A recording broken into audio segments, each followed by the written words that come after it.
اللہ جس نطفے کو چاہتا ہے حلق ہونے کی قوت بخشتا ہے اور اس نطفے کو ایک نقطے کی شکل دیتا ہے۔ اس کی قضاء و قدر، علم و حکمت و صفات کو اپنے اندر وہ نقطہ سما لیتا ہے، پھر اس نقطے کی لوح پر قلم سے تحریر کرتا ہے اور اس میں موجود قوت کی طرف رغبت کرتا ہے جس میں اسے زندہ کرنے کے تمام تر کمالات موجود ہوتے ہیں، اور اس نقطے کو فطرت کا اصول بخشتا ہے جس سے وہ اس کا خط کھینچتا ہے اور اسے اپنی زندگی اسی خط پہ گزارنا ہوتی ہے، اور پھر اللہ بدھا کی شرط اس پر لگاتا ہے تاکہ انسان اس کا اطاعت گزار بن جائے اور اس کے بتائے ہوئے امر پر اپنی زندگی گزارے اور اسے تسلیم کرے، اور یوں ہی یہ نظام دنیا چلتا رہے، اور اللہ اپنی قدرت سے جسے چاہے امیر کرے، جسے چاہے غریب کرے، جسے چاہے امیر کر کے شکر کا موقع دے اور جسے چاہے غریب کر کے صبر سے آزما لے۔ اللہ اپنی قدرت پہ قادر ہے اور انسان سے وعدہ لیتا ہے کہ اس کے بتائے ہوئے طریقے پر زندگی گزارنا اور اس کی مدد کے لیے ایک قوت کو اس کے ساتھ رکھتا ہے جو اس کا عہد ہوتی ہے، جو اسے کمال تک پہنچانے کے لیے ہر دم اس کے ساتھ رہتی ہے۔ لیکن جب انسان اس دنیا میں آتا ہے تو اپنے کیے گئے عہد میثاق کو بھول جاتا ہے۔ تم کیا سمجھتے ہو؟ وہ میثاق کوئی بات تھی جسے یاد رکھنا تھا، یا وہ میثاق کوئی قول تھا جسے دن رات ورد زبان کرنا تھا؟ نہیں، بلکہ وہ میثاق تمہاری زندگی تھا۔ تم کیسے بھولے؟ کبھی مشاہدہ کیا ہے؟ یہ دنیا عالم مثال ہے۔ تم اپنے کپڑوں میں چند پیسے رکھتے ہو اور انہیں بھول جاتے ہو، تو کیا وہ پیسے ان کپڑوں سے نکل جاتے ہیں؟ نہیں، بلکہ ان کے اندر ہی موجود رہتے ہیں۔ بالکل اسی طرح وہ عہد تمہارے اندر، تمہاری رگ رگ میں موجود ہے، لیکن تم خود ہی اس سے غافل ہوئے بیٹھے ہو۔ افسوس کہ اس خوف کے بھنور نے تم سے تمہارا وہ عہد میثاق بھلا دیا۔ وہ تمہارے اندر ہے، اسے باہر تلاش مت کرو۔ خوف کیا ہے؟ تم دیکھتے نہیں جب بچہ اس دنیا میں آتا ہے تو روتا کیوں ہے؟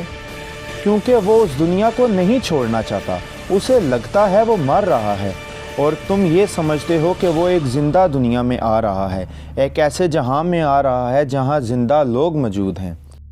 وہ عہد ایک زندگی ہے، لیکن تمہیں خوف نے مار دیا۔ خوف، کسی ایسی چیز کو اپنا لینا اور اس کے چھن جانے کا ڈر تمہارے اندر خوف پیدا کرتا ہے۔ تم نے زندگی نہیں، تم نے خوف پال رکھا ہے۔ تم اپنے عہد میثاق پر کیسے آ سکتے ہو جب کہ تم نے خوف کا بت تراشا ہوا ہے؟ حقیقت کبھی چھینی نہیں جا سکتی۔ تم یہ سمجھتے ہو اگر تمہاری گاڑی، گھر، دولت، شہرت، عبادات، القابات، دکھاوا اور بھرم نہ رہے تو تم ہلاک ہو جاؤ گے۔ ان چیزوں سے اپنا من لگا لیا ہے اور ان کے چھوٹ جانے کے ڈر نے تمہیں خوف زدہ کر دیا ہے، جس خوف کی وجہ سے تم اپنا عہد میثاق بھولے ہوئے بیٹھے ہو۔ تم اس سے غافل ہو گئے ہو۔ تم غور کیوں نہیں کرتے؟ تم یہ مادی چیزیں سب چھوڑتے آئے ہو، بچپن کے کھلونے، تو جوانی کی طاقت، پڑھائی، ڈگری حاصل کرنے کی جستجو، پھر شادی کرنا، یہ سب چیزیں تم چھوڑ آئے ہو، وہ لمحات گزار آئے ہو، لیکن خوف آج بھی وہی ہے۔ خوف کو سمجھو۔ خوف ایک سراپ ہے۔ جیسے بچپن میں ماں باپ تمہیں کسی چیز سے ڈراتے تھے کہ اس چیز کے قریب مت جاؤ، تو تم نہیں جاتے تھے، لیکن جب بڑے ہوئے تو معلوم ہوا کہ وہ سب جھوٹ تھا، ایک سراب تھا، ایسا حقیقت میں کچھ بھی نہیں تھا۔ اسی طرح خوف کا سامنا کرو، یہ ایک سراب ہے، اس کے بغیر بھی تم زندہ ہو، ایک ہستی سے جڑے ہوئے ایک حقیقت ہو۔ تم نے بچپن سے آج تک سب کچھ چھوڑا ہے، لیکن ایک حقیقت تب بھی تمہارے ساتھ تھی اور آج بھی تمہارے ساتھ ہے، جسے ہمیشہ تم نے اگنور کیا ہے۔ خوف سے انا جنم لیتی ہے، اور انا کا یہی کام ہے کہ وہ تمہیں کبھی اپنی طرف دیکھنے کا موقع ہی نہیں دیتی۔ تم سامنے دیکھتے ہو، لیکن خود کا چہرہ تم نے کبھی بھی نہیں دیکھا۔ بس یہ سامنے دیکھنا انا ہے، اور اپنا چہرہ دیکھنا حقیقت ہے۔ تمہارا عہد سکون ہے، اطمینان قلب ہے جسے تم حاصل کرنا چاہتے ہو۔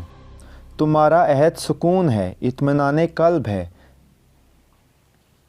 وہ جو ہمیشہ سے تمہارے ساتھ رہا ہے، لیکن تم نے اس دستور زندگی میں ہمیشہ سے حاصل کرنے والی چیز میں ہی اطمینان تلاش کیا ہے اور اسے ہی اہم جانا ہے، لیکن کبھی اپنے دل کو اہم نہیں جانا جو تمہیں زندگی بخشتا ہے، ہر پل دھڑکتا ہے۔ جب تم سوئے ہوئے ہوتے ہو تب بھی وہ نہیں رکتا، مسلسل دھڑکتا رہتا ہے،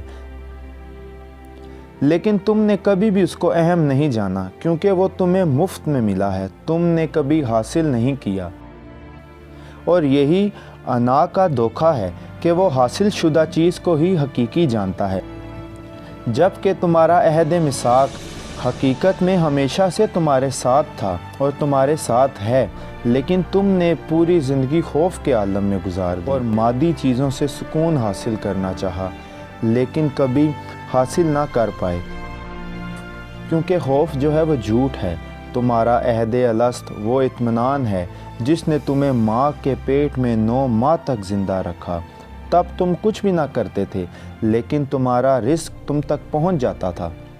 اگر انا تمہیں تمہاری طرف دیکھنے نہیں دے رہی تو غور کرو، خاموش ہو جاؤ اور دیکھو، محسوس کرو ایک قوت جو خدا کی طرف سے حجت ہے، وہ ہر دم تمہارے ساتھ ہے، تمہارے پاس ہے۔ اس نے کبھی تمہیں تنہا نہیں چھوڑا۔ اس قوت کو محسوس کرو، وہ قوت آج بھی ابھی بھی تمہارے ساتھ ہے۔ تم سوچو گے وہ قوت جو حجت خدا ہے کوئی انسانی شکل میں آئے گا یا ہمارا ہمذات ہوگا جو ہمیں آ کر یہ تسلی دے گا کہ گھبراؤ نہیں، میں آ گیا، اب سے میں تمہارے ساتھ ہوں۔ کیا تم جانتے نہیں کہ حضرت موسیٰ علیہ السلام سے اللہ کے نور نے ایک درخت سے کلام کر کے تمہیں یہ بتا دیا کہ اس پہ وجود کی کوئی قید نہیں، وہ کائنات کے ذرے ذرے میں موجود ہے اور وہ تمہارے اندر بھی موجود ہے۔ اگر وہ کوہ طور پر آ سکتا ہے تو وہ تمہارے اندر بھی موجود ہے، اور وہی تمہارا عہد ہے جو اطمینان ہے، جو سکون ہے، جسے تم مادی چیزوں سے حاصل کرنا چاہ رہے ہو اور جسے تم بھلائے بیٹھے ہو۔